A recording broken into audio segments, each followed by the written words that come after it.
তার খারাপ হয়।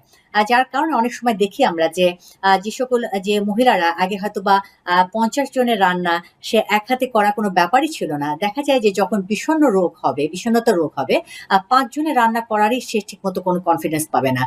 অর্থাৎ হলো তার আত্মবিশ্বাসহীনতা, এটাও কিন্তু হলো যে এক ধরনের ডিপ্রেশনের অন্যতম বৈশিষ্ট্য।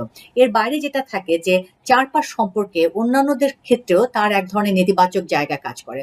অর্থাৎ হলো যে হয়তোবা তার একজন কোনো গৃহকর্ত্রী বা রান্না করলো, হয়তোবা ১০ জন তাকে ভালো বলল। কিন্তু একজন হয়তোবা সে একটা সামান্য একটা হয়তো আইটেমের ব্যাপারে একটু হয়তোবা কোনো বলল যেটাতে একটু ঝাল বেশি হয়ে গেছে বা লবণ বেশি হয়ে গেছে।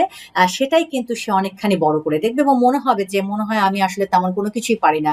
এবং ওই নেতিবাচক জায়গাটাই কিন্তু হলো সে মেইনলি হলো আসলে ফোকাস করবে। এই বাইরে যে আরো ১০ জন তাকে প্রশংসা করল, তাকে যে খুব তৃপ্তি সহকারে তার রান্নাটা খেলো, সেটা কিন্তু তেমন একটা চোখে পড়বে না।